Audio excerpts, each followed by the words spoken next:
Welcome to Season 3 of the Take the Leap podcast. We want to thank you for being a part of this journey with us. Whether you're just starting to tune in or you're a longtime listener of the podcast, you can expect to hear from entrepreneurs in all stages of their journey, how they got to where they are, and all the mistakes and victories they've had along the way. We're excited to share new guests and have some returning folks from our first 2 seasons. Thank you for being here, and we hope you enjoy this episode. Hello and welcome back to the Take the Leap podcast. Hello, Ashlan. How are you today? Hi, Tory. I'm doing good, thanks. Hey, I'm so glad that we are chatting again and having another solo episode. Recording with you is my favorite time of the week. I know. Happy to be here. And we are recapping a really great conversation we had with Christina Spaulding. Mm-hmm. And I gotta say, her story hit me really heartbreaking how many multiple layoffs she went through, and feeling like she was getting secure again and then going through another layoff. And she, was like, I was assuming this one was going to be stable, and it wasn't.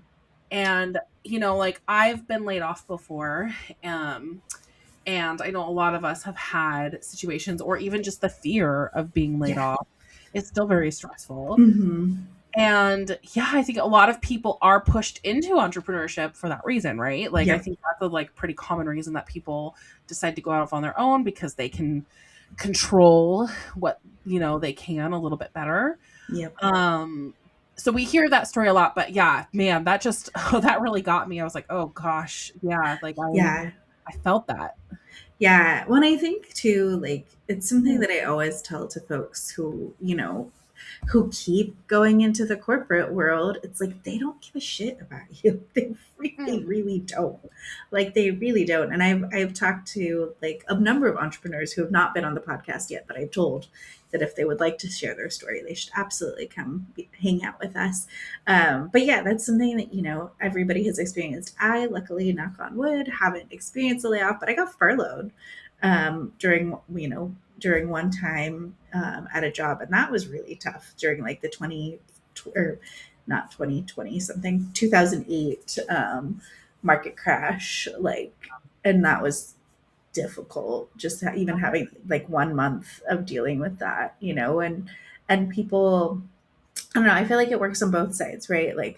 Companies expect us to be loyal, but then they're not loyal to us. And so I do feel like that's why entrepreneurship is something that I will grasp forever, because we do get to control what we do, and we, choose who we work for, who we work with, how we decide to organize our businesses, and then someday become, better employers for people, because we are creating that space for more security, or at least being transparent and honest about it. Because I think that that's the other thing too, when you work at a lot of these places, that's they don't really give you any forewarning. It's just oh, okay, you're done today. So yeah. Just another piece in their puzzle to solve. And it's just not great. And that said, if you find a rewarding career in a corporate office, fine, good for you.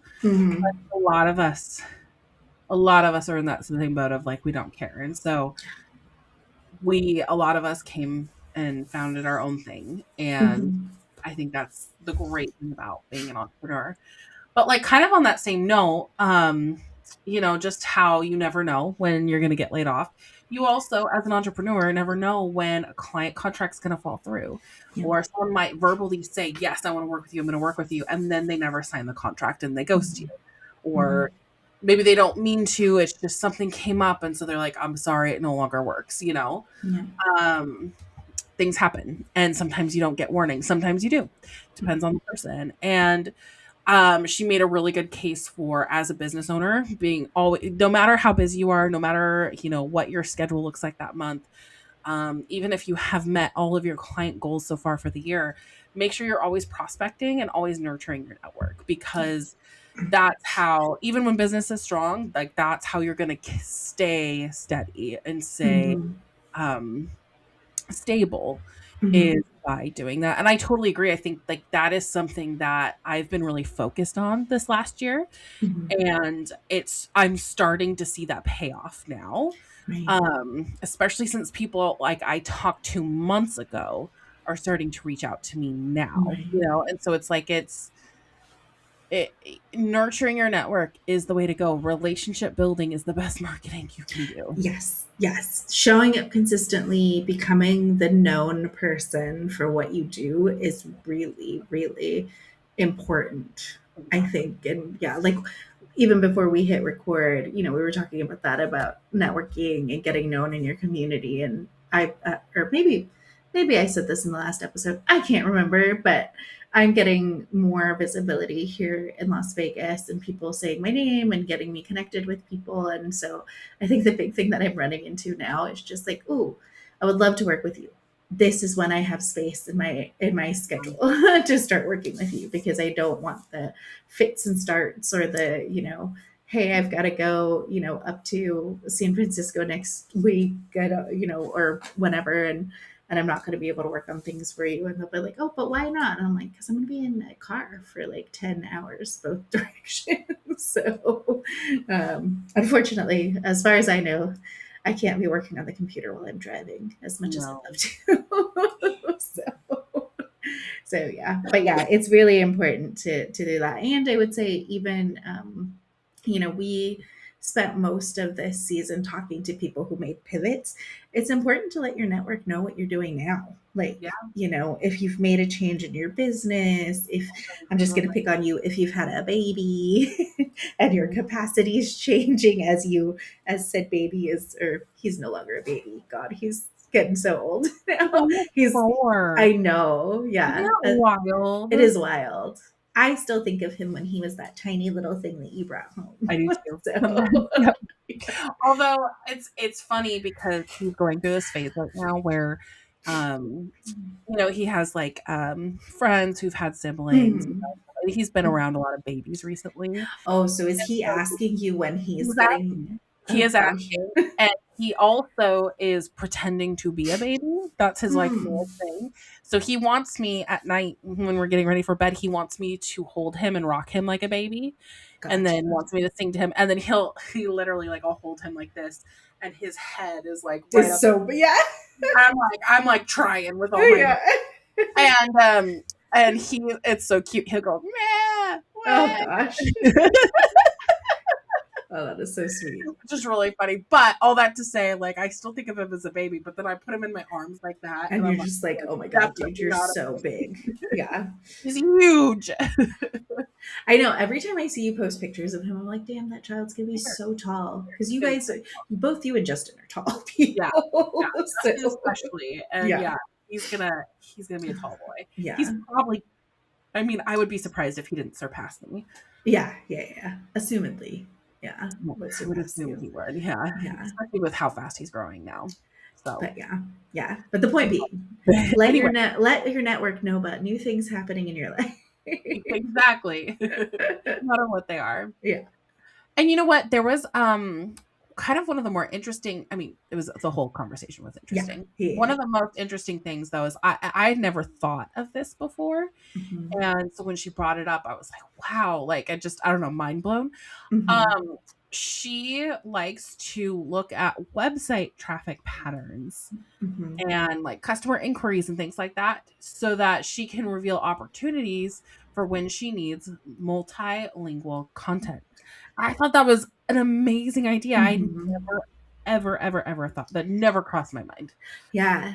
No, I mean that was really interesting. Like I've definitely looked at people's like the search history for different Mhm. organizations, like what are people searching for on Right. your website to create content, but I don't think I've ever run into anybody that is getting a lot of inquiry. Like I think it makes sense for the types of folks she was talking about, like law offices and Yeah. things having, like Spanish speakers make inquiries, but yeah, if you have like a specialty product that like I always think of people who sell like skincare products that are from, like originated in other countries or use ingredients that are more common to like people who are in other countries, like, yeah, maybe you do need to start creating content in a totally different language because you do have users, especially if you're shipping like internationally or even local, you know, like in country to people who maybe English is not their first language, you know, Right. not their first language. Especially So, like, yeah, and I love that example. I love the example she gave of like law offices and just like professional services in general. I yeah. think if you are starting to realize that you are serving a particular population who English isn't their first language, yes, you should definitely include that in your content strategy. Yeah, especially since SEO is much less competitive for other languages in the United States, Exactly. typically. Yeah. Yeah. Yeah. So yeah, I learned a lot. I was gonna say, yeah, definitely some actionable tips for both of Yeah. both of us as well. And I love that. I think that's like another like great part of us doing this is that we learn from other people, even if we're in the same field as other people. I feel like I still Totally. learn so much from So them. much. It's Yeah. so helpful. Yeah.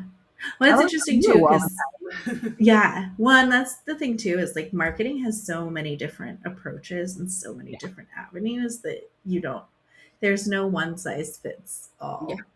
Yeah.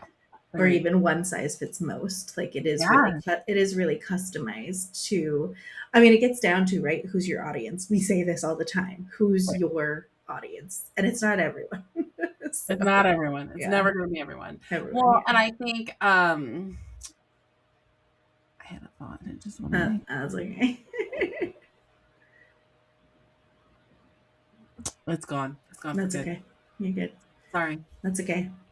Well, that was a great conversation. And I think that, yeah, I learned a lot and I'm really thankful that we had her on and she had a lot of really great insights. So if you haven't listened to it yet, listeners, go back and listen because it really truly is worth it. And I think you'll learn something.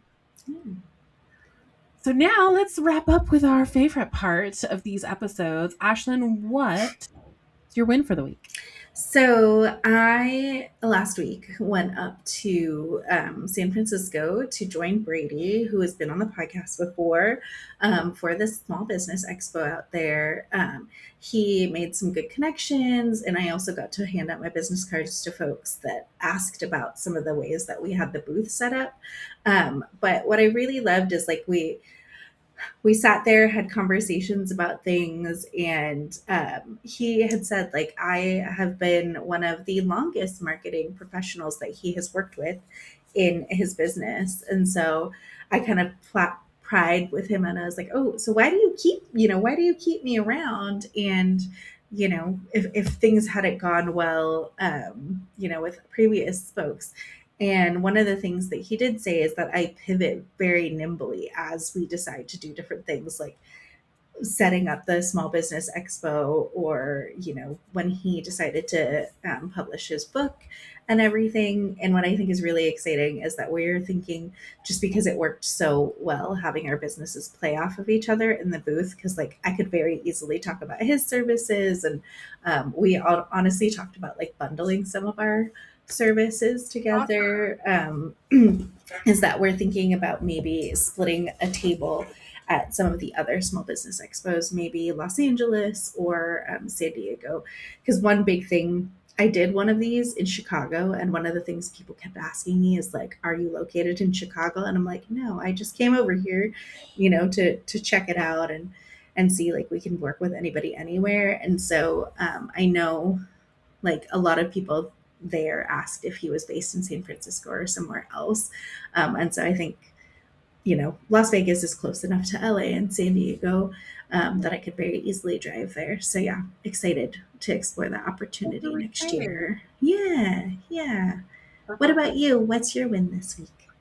Yeah. Well, I'm kind of tagging off of like a really busy month, and a client that I spoke with earlier in the year, this happened to me multiple times this year so far, reached out and wants to talk about working together. So I am really excited. I feel like, again, like I just feel like all this visibility I've been doing is paying off. It feels really, really good. So good.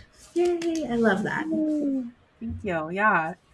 So now it's the what is your do better? What's something you can work on? My do better is cleaning out my office and staying organized.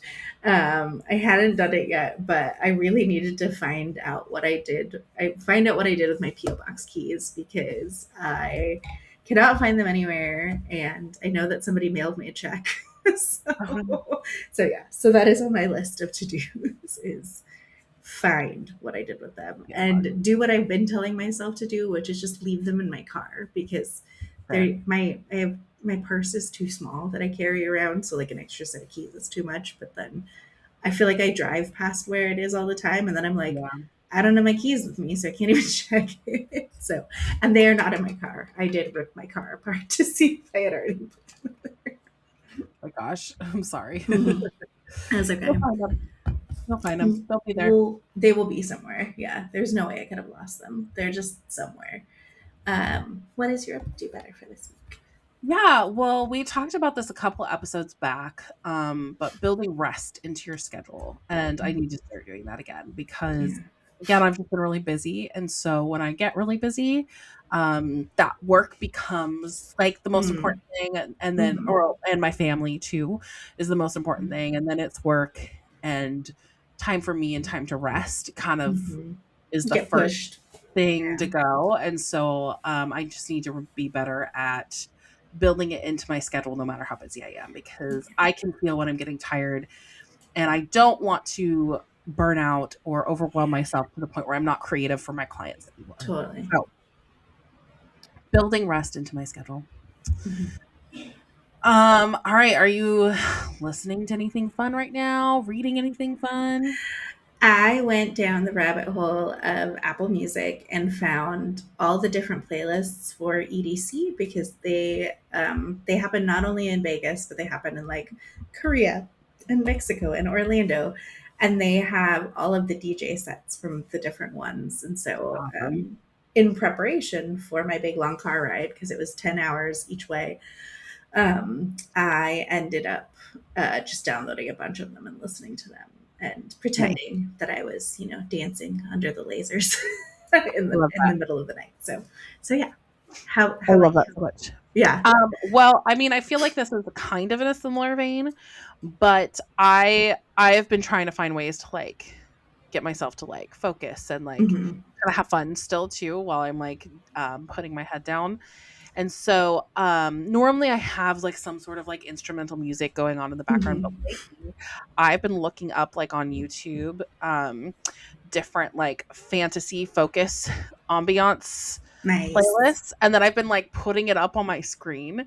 So I feel like, it depends on the day, right? Like if it's like right now it's like kind of cloudy and rainy out, like I could put like a dark academia like magical setting up with Nice. like that like fun like kind of creepier music, or I could do like, I don't know, the fantasy like adventure ones are the best because I feel Hmm. like, I don't know, it's like a movie They score have, almost. You yeah, I get was gonna really say like they have the ups focused. and downs. Yeah. Yeah. Yeah. That Oh, really helps me for some reason just stay focused. So I mhm. love doing those and just like having like a fun Yeah. scenery up in the background. That's been working for me.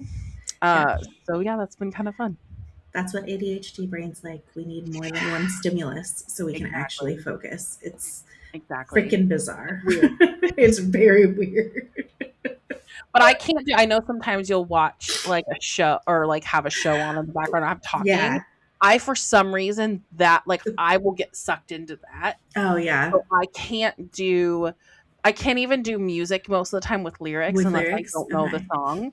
Okay. Because same for the same reason, I can't listen to podcasts unless I'm doing something that's like cutting and pasting or like Yeah. Yeah. numbers related or something. I Mhm. could do that, but like for the most part, I have to have like it has to be instrumental, otherwise I get distracted. Yeah, that's really, I don't, my theory is that I worked in a lot of places where people were on the phone all the time. And so I think Interesting. that's why I like, It's just that's background why I noise. like, yeah, I like that noise.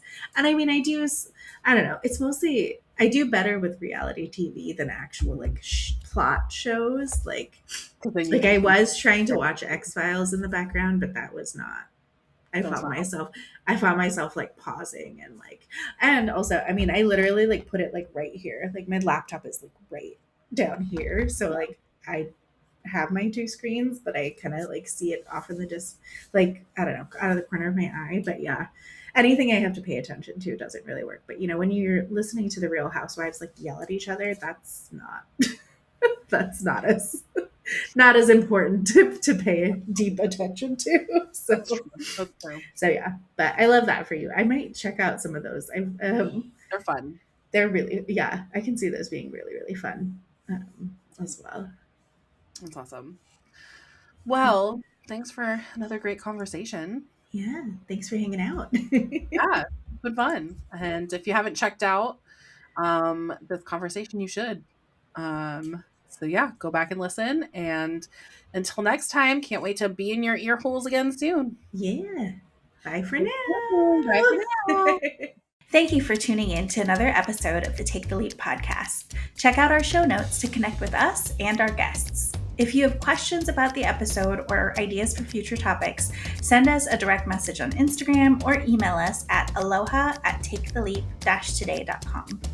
If you're interested in being a guest, fill out the guest interest form on our website. If you're a new entrepreneur who is looking for a roadmap to move your business idea forward, check out the Take the Leap course on our website, taketheleap-today.com.